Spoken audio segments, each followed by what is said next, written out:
एकाग्र चित्त होकर के सीधे बैठेंगे और मेरे साथ मिलकर के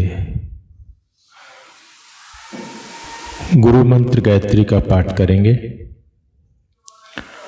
ओम भूर्भुवः स्वः तत्सवितुर्वरेण्यं भर्गो देवस्य धीमहि धियो यो नः प्रचोदयात्।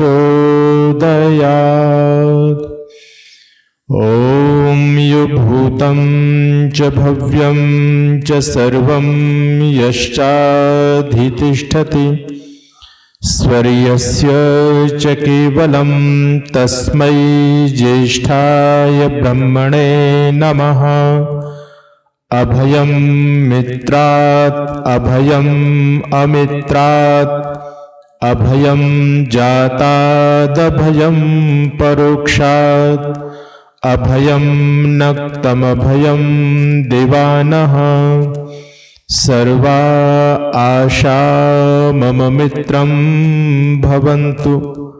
ओम शांति शांति शांति। पवित्र मंच पर उपस्थित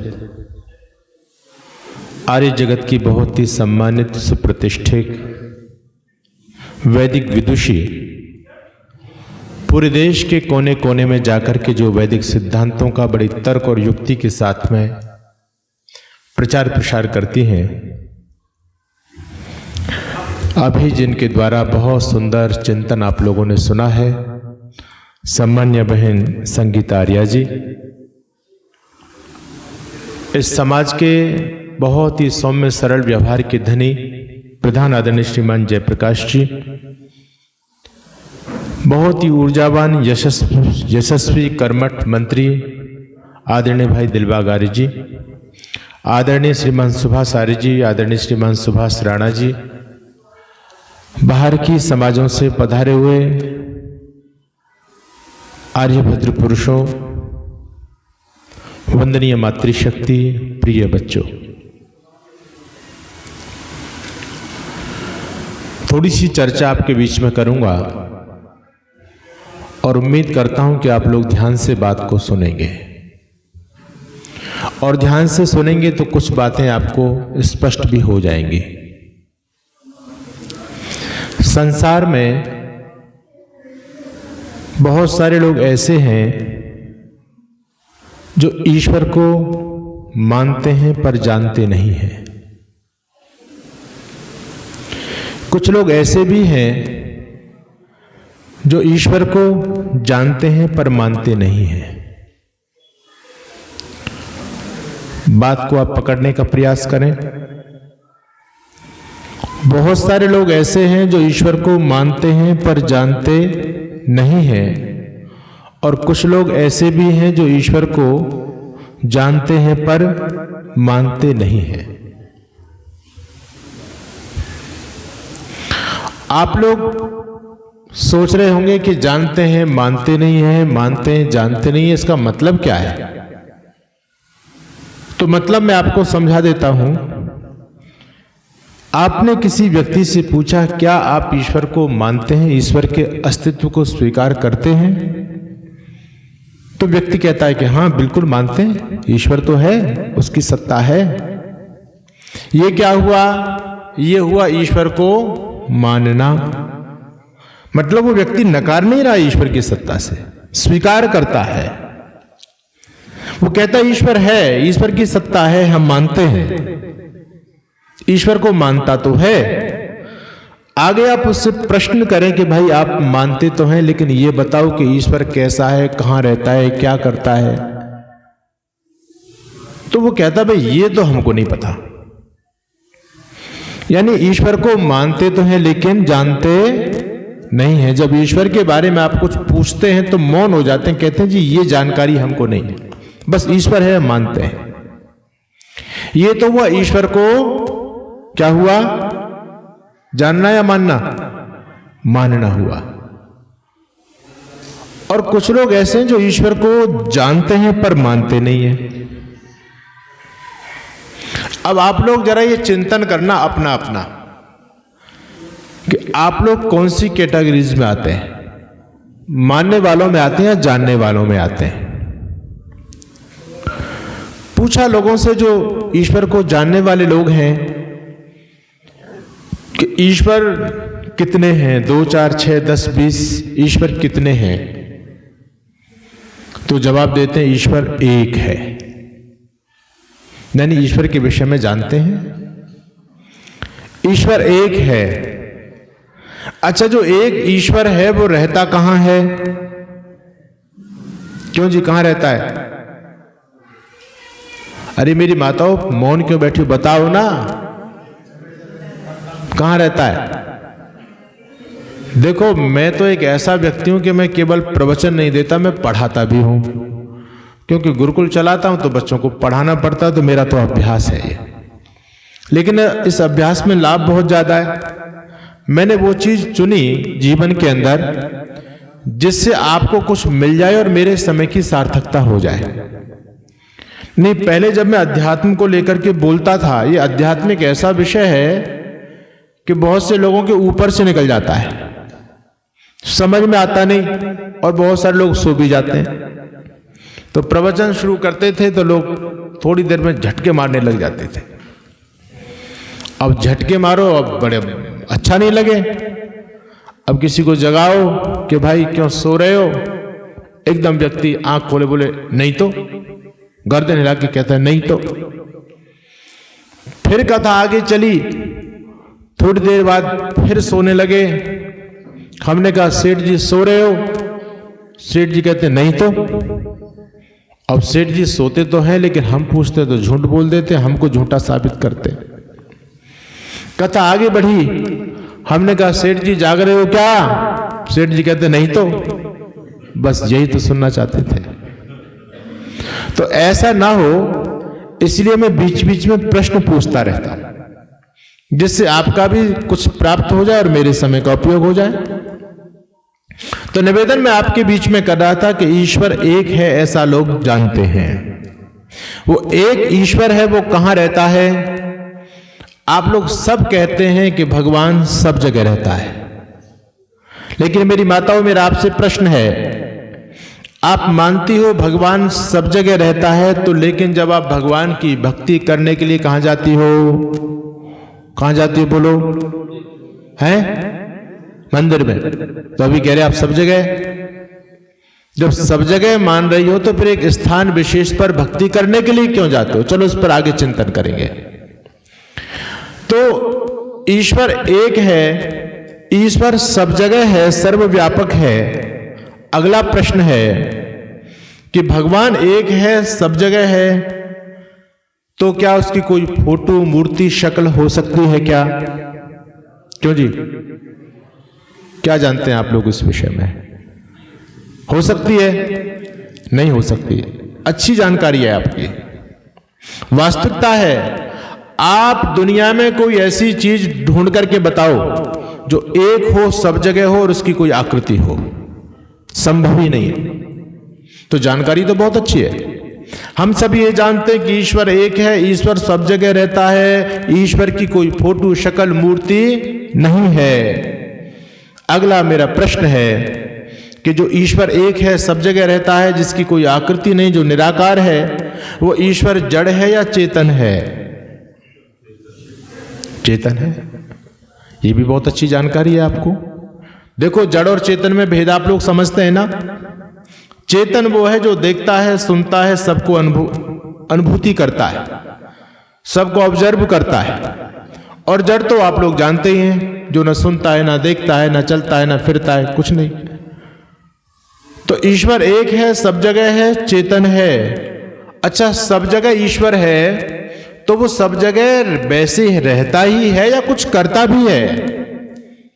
क्यों जी? करता है। क्या करता है? वो हम सबको देखता है। अच्छा, केवल देखता देखता या देख करके भी कुछ करता है? केवल देखता नहीं है, क्या करता है? हमारे कर्मों का फल देता है। ईश्वर कर्मों का फल देता है, तो कर्मों का फल देने का उसका कोई मापदंड है या वैसे ही दे देता है? क्यों जी वतन जी? मापदंड है। क्या मापदंड है? हम जैसा कर्म करते हैं उसके अनुसार ही फल प्राप्त होता है। यह भी आप अच्छी तरह से इस बात को मानते हैं। अगर अच्छा कर्म करेंगे तो फल कैसा मिलेगा बोलो, और गलत कर्म करेंगे तो फल कैसा मिलेगा? अगर हम गड़बड़ कर्म करें तो क्या फल अच्छा मिल सकता है जी? मिल सकता है। और यदि कर्म ही ना करें तो फल मिलेगा? नहीं मिलेगा। तो इसका मतलब आपकी जानकारी बहुत अच्छी है, ईश्वर के बारे में आप बहुत अच्छी तरह से जानते हैं। अब मैं आपसे पूछना चाहता हूं, आप लोग सब जानते हैं कि ईश्वर एक है, ईश्वर सर्वव्यापक है, उसकी कोई फोटो नहीं, कोई तस्वीर नहीं, कोई शक्ल नहीं, वो चेतन है, वो हम सबको देखता है, हमारे कर्मों का फल देता है। जैसा कर्म करते हैं वैसा फल देता है या नहीं बोलो? देता है। अच्छा कर्म करेंगे तो कैसा फल देगा, और गलत कर्म करेंगे तो, गड़बड़ करेंगे तो कैसा फल मिलेगा? तो क्या हम लोगों ने गड़बड़ करनी बंद कर दी? क्यों जी? अरे बोलो तो सही। नहीं। तो फिर ये क्या हुआ? ये हुआ कि हम केवल ईश्वर को जानते हैं पर मानते नहीं। मानना क्या होता है? जैसा आप जानते हैं तदनुसार ही आचरण में लाना। ये क्या है? ये मानना है। और हम जानते कुछ हैं और करते कुछ हैं, तो ये मानना नहीं होता, ये केवल जानना है। उदाहरण के लिए, जैसे आपके सामने बिजली का एक तार जा रहा है और आप लोग अच्छी तरह से जानते हैं कि इसमें करंट चल रहा है 240 वोल्ट का। आपको जानकारी है, आपको अच्छी तरह से जानकारी है। लेकिन आपसे कहा जाए कि भाई इस तार को पकड़ो, तो पकड़ोगे? क्यों? अरे एक बार छू करके देख लो, क्या दिक्कत है? जरा सा भी हाथ नहीं लगाएंगे हम। आपको इनाम दी जाए कि भाई चलो 500 रुपए देंगे, इस तार को पकड़ो, पकड़ेगा कोई? नहीं पकड़ेगा। क्यों नहीं पकड़ेगा? क्योंकि जैसा जानता है वैसा मानता भी है। भाई बिजली है, अगर हाथ लग गया तो क्या होगा? छोड़ेगी नहीं। तो जैसा जानता है व्यक्ति वैसा मान भी रहा है। लेकिन ईश्वर के क्षेत्र में, ईश्वर के विषय में हम जैसा जानते हैं वैसा मान नहीं रहे।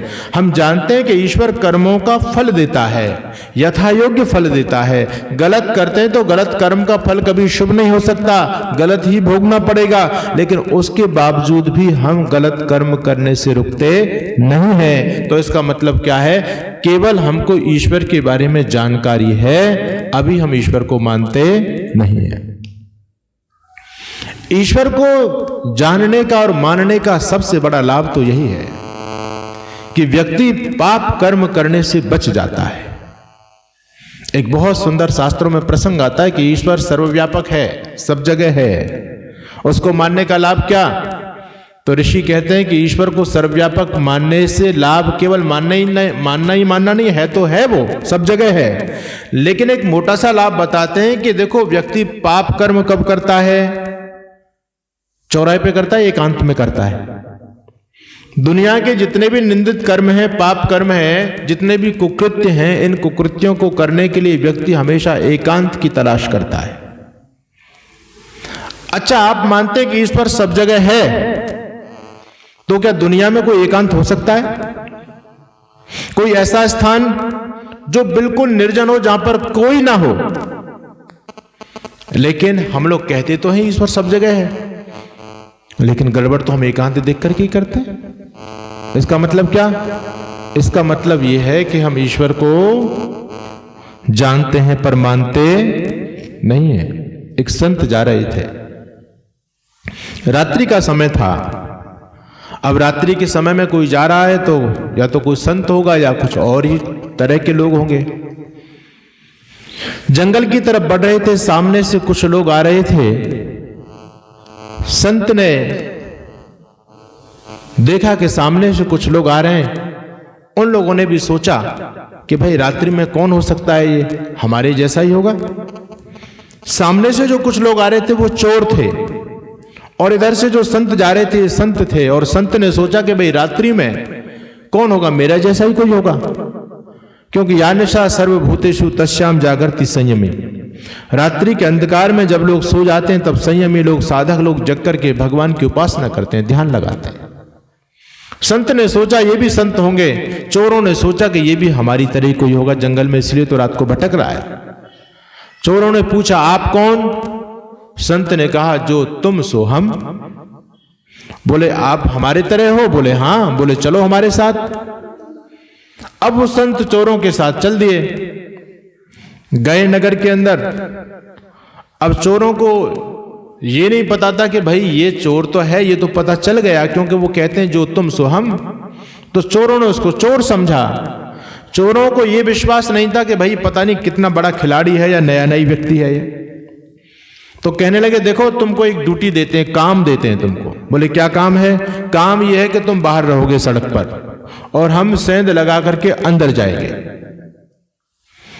चोरी करेंगे, और अंदर जब पहुंच जाए चोरी करें और आप बाहर रहना, आप मिट्टी अपने पास में रखो। जैसे ही आपको ये लगे कि कोई देख रहा है तो क्या करना? चिल्लाना नहीं, चिल्लाओगे तो पकड़े जाएंगे। क्या करना?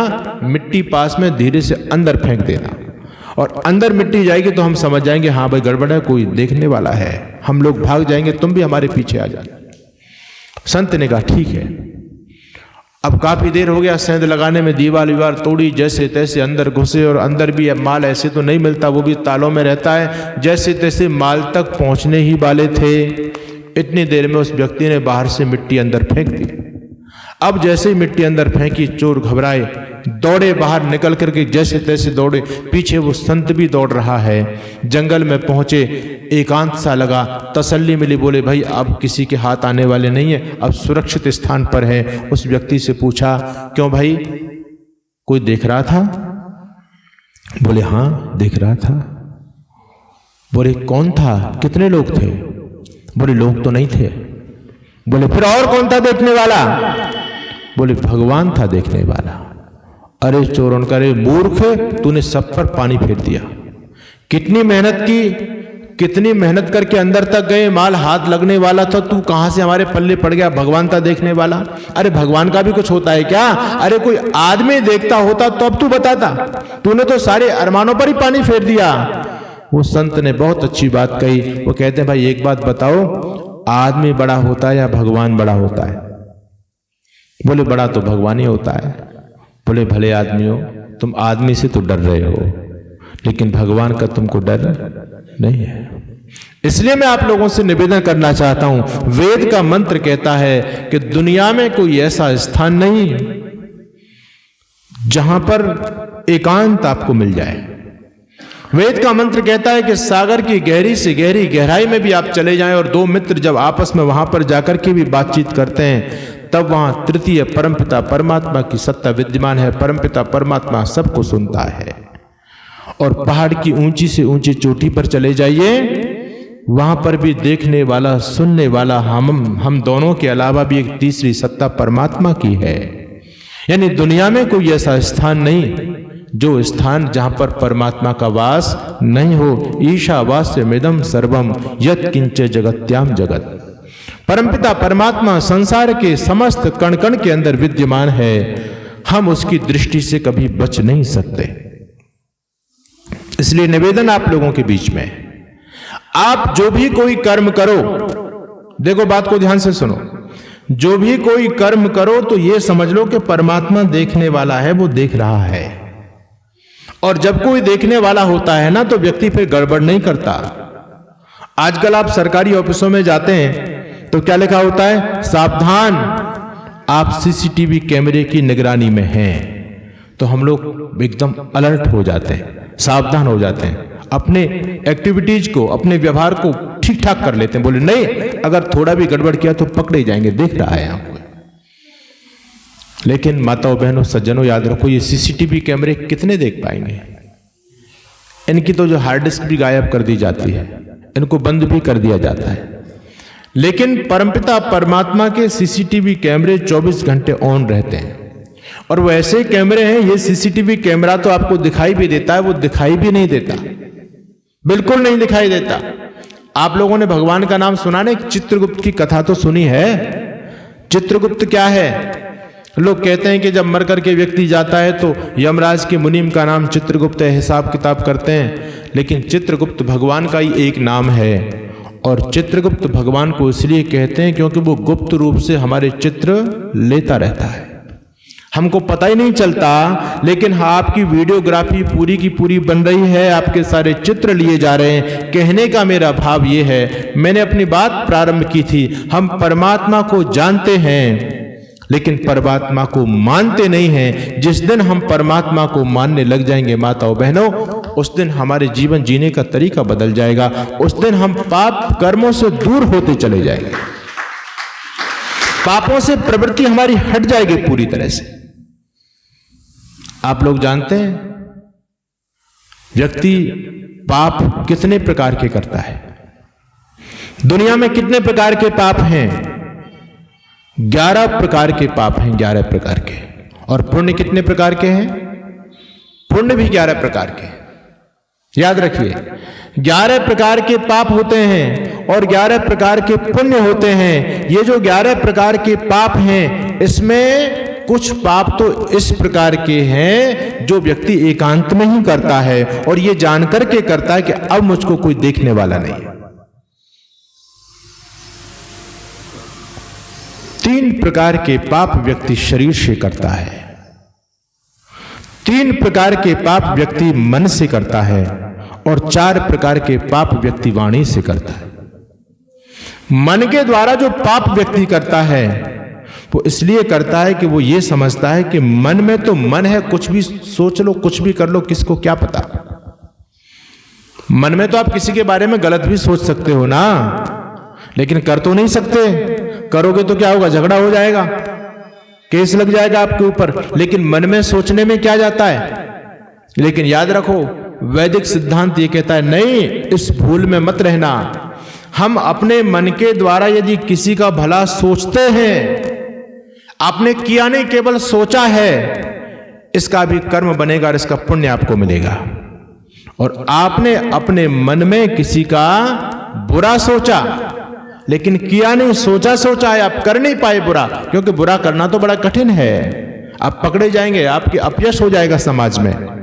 आपने अपने मन में किसी के विषय में गलत सोच लिया और आपने किया नहीं है माताओं बहनों, इसका भी पाप लगता है, ये भी कर्म बनता है और इस कर्म का फल हमको भोगना पड़ता है। प्राय हम लोग ये समझते हैं कि शरीर के द्वारा किसी का भला करो, किसी का बुरा करो तो इसका ही पाप पुण्य मिलता है, लेकिन नहीं, 3 प्रकार से कर्म होता है, 3 प्रकार से। एक कर्म वाणी के द्वारा होता है, कर्म शरीर के द्वारा होता है और कर्म मन के द्वारा भी होता है। मनसा वाचा कर्मणा, मन के द्वारा भी होता है। और इन तीनों के द्वारा हम यदि पुण्य करेंगे तो इसका फल पुण्य रूप में मिलेगा, और तीनों के द्वारा यदि पाप करेंगे तो इसका फल पाप के रूप में भी हमको मिलेगा। एक निवेदन और कर देता हूं आपसे, मन के अंदर हम जो कुछ भी करते हैं, दुनिया के अंदर कोई ऐसी आज तक मशीन नहीं बनी जो मन के भावों को पढ़ सके। जब मन के विचार शरीर के द्वारा क्रिया में परिवर्तित होते हैं तब व्यक्ति पकड़ा जाता है, लेकिन मन में क्या चल रहा है ये नहीं पता चलता। तो सबसे सूक्ष्म विषय क्या है? मन की साधना, मन को पकड़ना।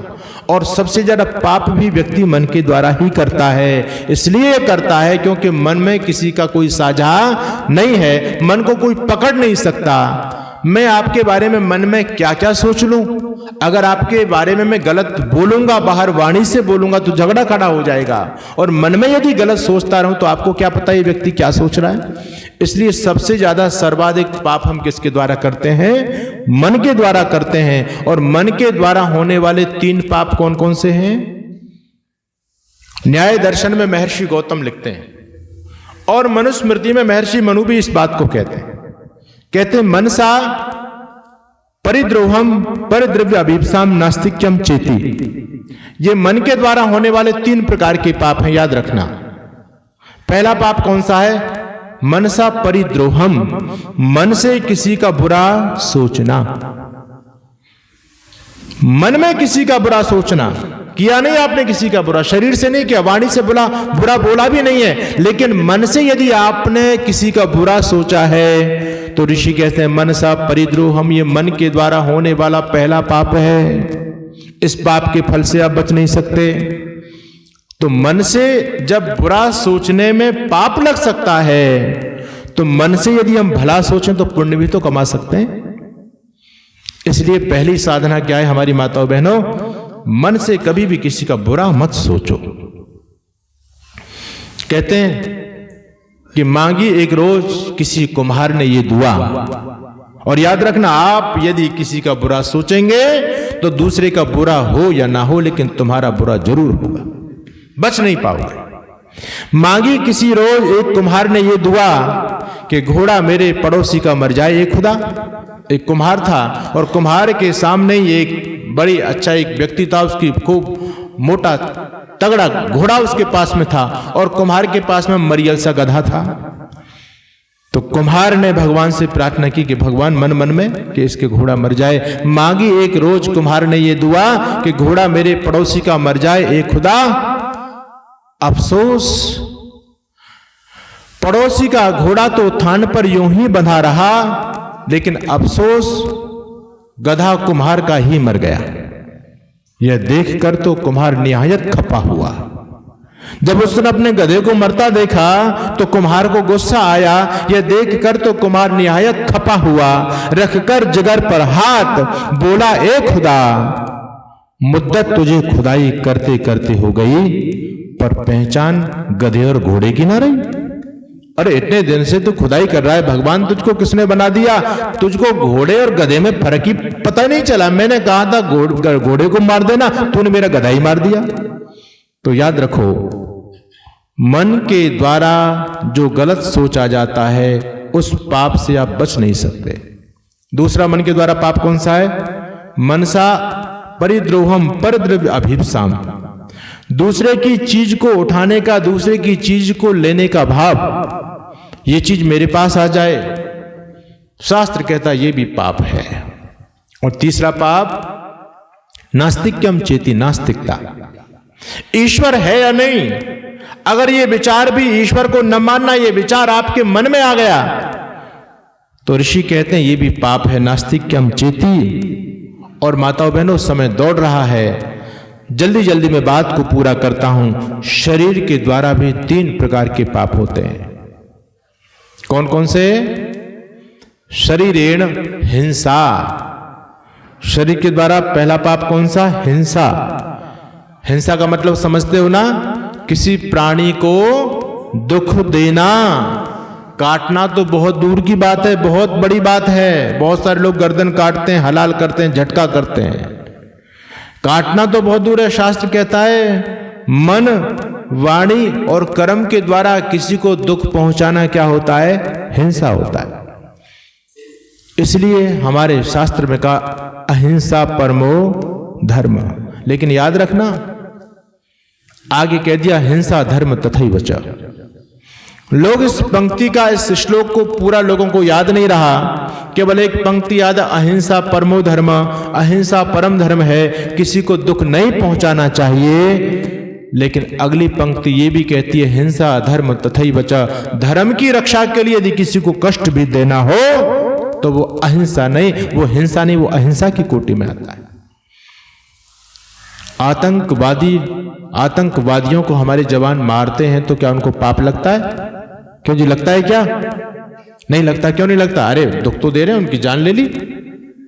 लेकिन हिंसा धर्म तथैव च, धर्म की रक्षा के लिए दुष्ट व्यक्तियों का संहार करना हिंसा नहीं कहलाती, अहिंसा है, इसमें पाप नहीं है। 3 प्रकार के पाप मन के द्वारा, 3 प्रकार के पाप शरीर के द्वारा और 4 प्रकार के पाप वाणी के द्वारा होते हैं। वाणी के द्वारा कौन से? तो महर्षि गौतम लिखते हैं न्याय दर्शन के अंदर, वाचा अनृत परुष सूचना असंबद्धानी। सुनिए बात, शरीर से होने वाले, शरीर से पहला पाप है हिंसा, दूसरा पाप है शरीरेण हिंसा अस्तेय, चोरी करना, प्रतिशुद्ध मैथुनानी, शास्त्र विरुद्ध मैथुन करना। ये 3 प्रकार के पाप शरीर के द्वारा होते हैं, 4 प्रकार के पाप वाणी के द्वारा होते हैं, और वाणी के द्वारा जो 4 प्रकार के पाप होते हैं वो कौन कौन से हैं? तो ऋषि ने लिखा वाचा अनृत। सुनो ध्यान से, वाणी के द्वारा पहला पाप कौन सा है? अनृत। अनृत कहते हैं झूठ बोलने को। झूठ बोलना क्या है? पाप है। पहले हम जब छोटे छोटे बच्चे थे तो बच्चे एक बात बोलते थे, झूठ बोलना पाप है और उसके घर में सांप है।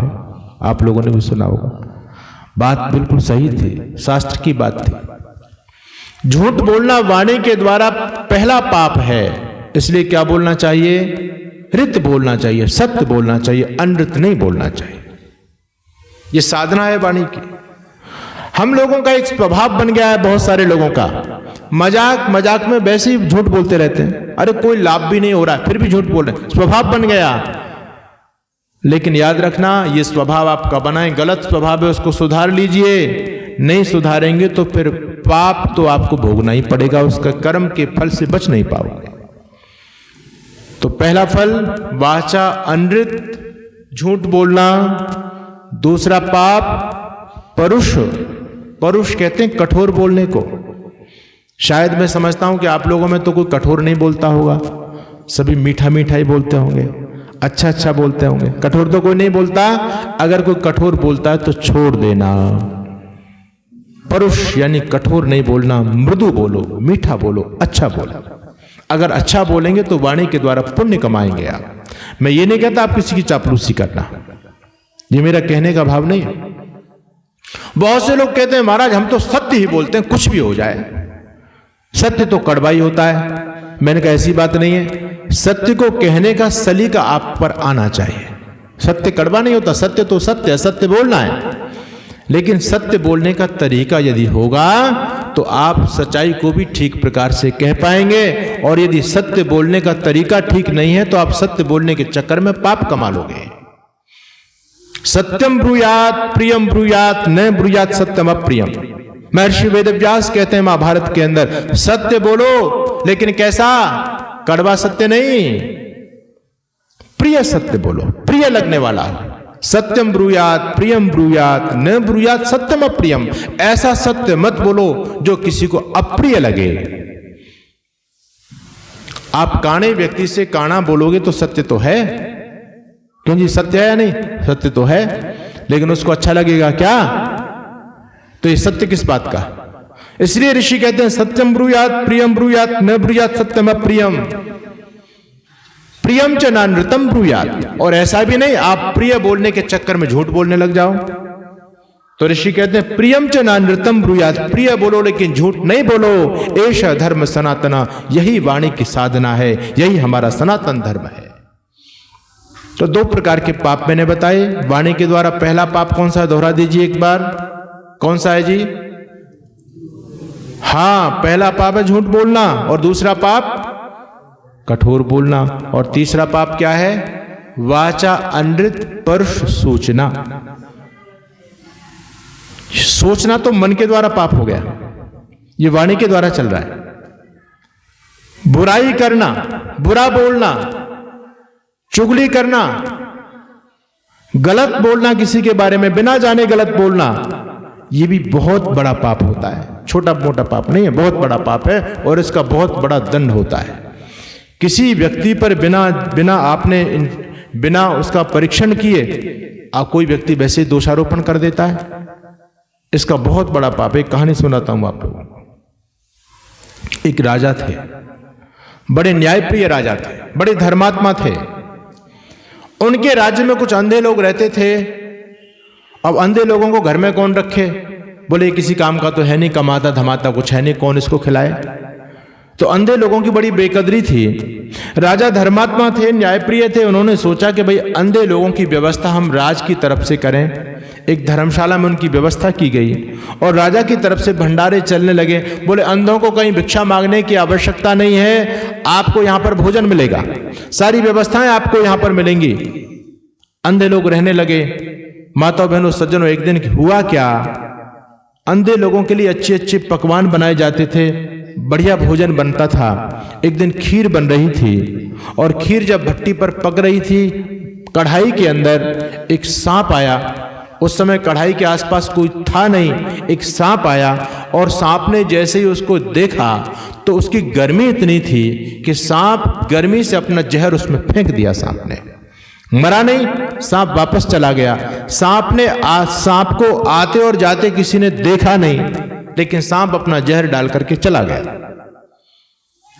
खीर बन गई, अंधे लोगों को परोस दी गई और उस खीर को खाने के बाद में 100 अंधे लोगों की मृत्यु हो गई। जहर को खा के मर गए।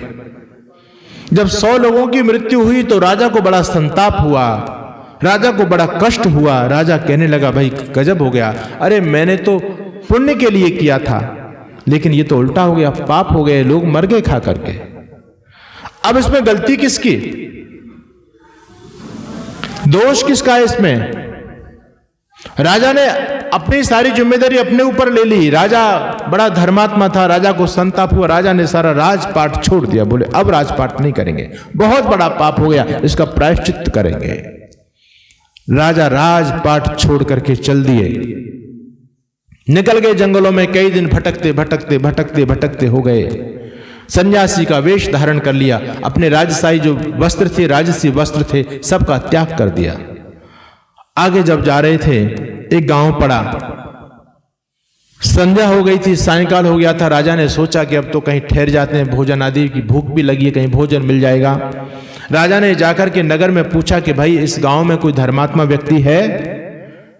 गांव के लोगों ने कहा कि महाराज इस गांव में 2 भाई बहन हैं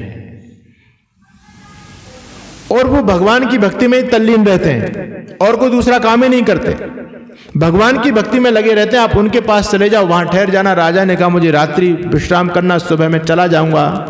तो लोगों ने से पता पूछा, राजा वहां पहुंच गए और राजा ने सारी स्थिति बताई कि ऐसे ऐसे मुझे रात व्यतीत करनी है। जो बहन थी वो नवयुवती थी और राजा की भी उम्र कोई ज्यादा नहीं थी, उसकी भी उम्र नई उम्र थी, 30-40 साल का, वो भी नौजवान था। वो दोनों बहन भाई रहते थे। वो जब गए तो भाई ने आतिथ्य किया, बहन ने भोजन बनाया। राजा तो था, लेकिन अब तो राजा नहीं था, फकीर का वेश था। राजा ने भोजन किया। भोजन करने के बाद राजा तो बाहर सो गए।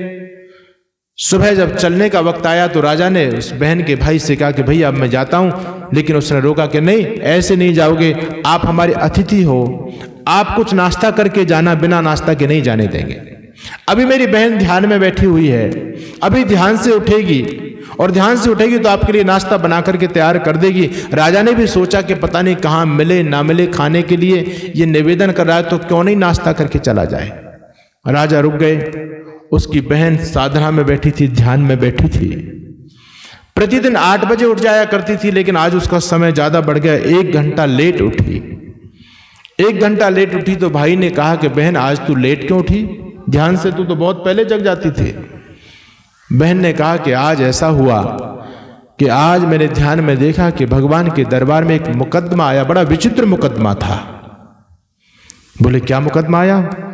बोले मुकदमा ये था कि एक बहुत ही धर्मात्मा राजा था और उस राजा ने सारे अंधों को भोजन कराने के लिए अपने राज में व्यवस्था की, लेकिन एक दिन कुछ गलत खा करके सारे अंधों की मृत्यु हो गई। राजा को बड़ा संताप हुआ।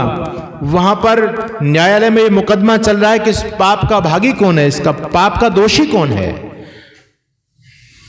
अब तो वो केस तो राजा का ही था, राजा भी इस बात को सुन रहा था, तो राजा को तो बड़ा अच्छा लगा कि भाई ये आगे कुछ बोले। राजा ने कहा बहन फिर ये बताओ कि उस मुकदमे का निर्णय क्या हुआ। उस बहन ने कहा कि मुकदमे का निर्णय आज नहीं हुआ, कल होगा। अब तो वो तो सारी घटना राजा को लेकर के थी, तो राजा ने सोचा कि अब तो मुझे जाना है, लेकिन इसका फैसला तो कल आने वाला है, अब क्या करूं। तो राजा ने निवेदन किया उसके भाई से कि भाई मैं 1 दिन और रुक सकता हूं क्या। भाई ने कहा रुक जाओ, कोई बात नहीं, आप हमारे अतिथि हैं, आपका स्वागत है। राजा 1 दिन और रुक गए। इधर तो राजा रुक गए, इधर गांव में एक चर्चा चली। गांव के लोगों ने कहना शुरू किया कि भाई ये जो बाबा आया ना, ये बदमाश है, कि नौजवान है, और ये आया था रात भर ठहरने के लिए, लेकिन रात भर निकल गई, ये गया नहीं, सुबह हो गया, और आज भी दिन भर ठहरा है, अब रात होने वाली है फिर भी वहां रहेगा। ये तो गड़बड़ है, ये तो बदमाश आदमी है, हमने तो गलत पता दे दिया इसका। और लगता है कि वो जो उसकी जो लड़की है, दो बहन भाई है, जो बहन है वो भी ठीक नहीं है। शायद हो सकता है कि राजा की आसक्ति उसमें हो गई हो, या उस लड़की की आसक्ति इस साधु के साथ में हो गई हो, कुछ ना कुछ गड़बड़ जरूर है। तो गांव के लोगों ने बिना जाने पहचाने दोषारोपण बुराई करना शुरू कर दिया। रात हो गई, चौपाल पर भीड़ लगी है, सभी लोग ये सब आपस में दोनों की बुराई कर रहे हैं, लड़की की बुराई कर रहे हैं और उस साधु की बुराई कर रहे हैं। बोले ये तो सब कुछ गड़बड़ है, चलो सुबह देखते हैं, सुबह देखेंगे इस बदमाश को, अब तो सो जाओ, कोई बात नहीं। राजा भी भोजन करके सो गए बाहर में।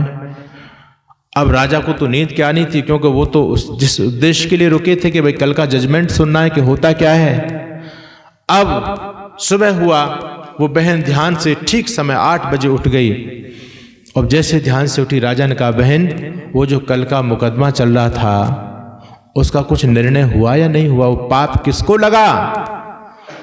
तो बहन ने कहा महाराज, वो पाप तो लोगों में बंट गया। बोले कैसे? कि गांव के लोगों ने आपस में बांट लिया। वो तो लोगों ने बुराई कर करके कि ये तो राजा है, बदमाश है, ये तो, क्योंकि वो तो सारी चीज समझ रही थी कि ये लड़की बदमाश है, तो जिन लोगों ने बुराई की ना, वो सारा का सारा पाप कहीं नहीं लगा, ना वो सांप पर गया, ना कोई भोजन बनाने वालों पर गया, ना वो राजा पर गया, वो किसी पर नहीं गया, वो तो गांव के लोगों ने अपने आप आपस में ही बांट लिया। तो याद रखो, जो बुराई होती है ना, इसका भी बहुत भयंकर पाप होता है। कभी किसी की बुराई मत करो, ये हमें बहुत बड़ा दोष होता है, बड़ा रस मिलता है बुराई करने में। आपस में बैठ जाएंगे, घंटों घंटों निंदा चुगली में हमारे निकल जाते हैं, पता ही नहीं चलता। पाप है ये वाणी के द्वारा। और चौथा पाप क्या है? वाचा अनृत पर सूचना असंबद्धानी। असंबद्धानी यानी किसी पर व्यर्थ ही लांछन लगा देना, व्यर्थ में लांछन लगा देना। असंबद्धानी का मतलब होता है कि बिना मतलब की बात करना, जिसका कोई प्रयोजन नहीं है, व्यर्थ की बात, जिन बातों का कोई तारतम्य ही नहीं है, ऐसी बात करते रहते हैं। एक चौधरी साहब थे, एक चौधरानी थी, शहर में रहते थे। चौधरानी ने कहा कि चौधरी साहब दूध नहीं हो रहा, एक भैंस लेके आओ। चौधरी ने कहा भाई भैंस तो लाएंगे, पर भैंस ऐसी लाएंगे खूब दूध दिया करे, कम से कम 20-25 लीटर दूध दे। चौधरी ने कहा, चौधरानी बड़ी खुश हुई, बोले ठीक है, इतनी भैंस ले आओ, तुम बहुत अच्छी भैंस लेके आओ, इतना दूध देगी। फिर जब इतना जो दूध होगा उसका क्या करेंगे? तो चौधरी ने कहा कि खूब पिएंगे, मठा बिलोंगे, घी खाएंगे, और क्या करेंगे? चौधरानी ने कहा कि फिर तो अच्छा रहेगा, मेरा भाई भी पड़ोस में ही रहता है, उसके पास भी दूध वूध नहीं हो रहा, तो दूध तो नहीं, मैं कम से कम उसको छाय तो पहुंचा दिया करूंगी भाई के पास में, भाई के पास में छाय तो पहुंचा दिया करूंगी। अब चौधरी बोला नहीं, तू छाय कैसे पहुंचा देगी? छाय तो नहीं जाएगा, बिल्कुल छाय नहीं जाएगी। पत्नी ने कहा दिक्कत क्या है, जब इतनी छाय होगी, भैंस इतना दूध देगी, तो मैं कम से कम दूध थोड़ी पहुंचा रही हूँ, घी थोड़ी पहुंचा रही हूँ, छाय तो दे रही हूँ, छाय देने में क्या है भले आदमी। चौधरी बोला नहीं नहीं, छाय की बात करती है, छाय का एक टोपा भी नहीं जाने दूंगा घर से। अब दोनों में बहस शुरू हुई, और बहस जब शुरू हुई तो दोनों में फिर लड़ाई होने लग गई। लड़ाई आगे बढ़ गई, तू मैं होने लगी, गाली गलौज देने लगे, तेज तेज चिल्लाने लगे। अड़ोसी पड़ोसी आए, बोले भाई बात क्या है, क्यों लड़ रहे हो तुम लोग? बोले भाई बात ये है, ये कहती है कि मैं छाय अपने भाई को देकर के आऊंगी, और मैं कहता हूं मैं जाने नहीं दूंगा। पड़ोसियों ने कहा भाई तुम्हारे यहां छाय कहां से आ गई? छाय कहां से आ रही है तुम्हारे पास? तुम्हारे पास कोई भैंस है? बोले भैंस तो नहीं है। बोले फिर भैंस नहीं है, दूध नहीं है, तो छाय कैसे होगी? बोले भैंस लाने की हम योजना बना रहे हैं।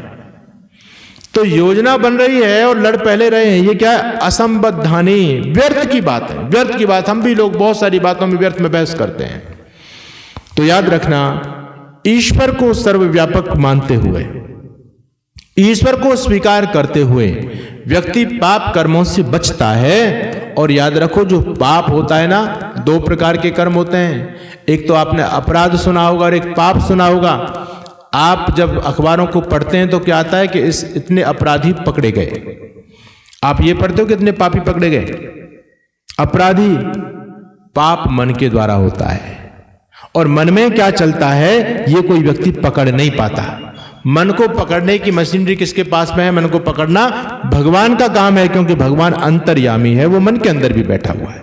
तो हमारा जीवन पवित्र होना चाहिए। मेरा कहने का भाव आपसे ये है, 11 प्रकार के मैंने पाप आपको बताए। आपकी समझ में आई बात? शरीर से कितने प्रकार के पाप होते हैं? 3 प्रकार के। नाम तो याद नहीं होंगे, लेकिन इतना तो याद रख ही लेना। और कौन कौन से हैं? शरीरेण हिंसा, हिंसा करना, चोरी करना और प्रतिशुद्ध मैथुन करना। और वाणी के द्वारा कितने प्रकार के पाप होते हैं? 4 प्रकार के। कौन कौन से? असत्य बोलना, कठोर बोलना, गलत बोलना और किसी को व्यर्थ की बात करना। और मन के द्वारा 3 प्रकार के पाप। कौन कौन से?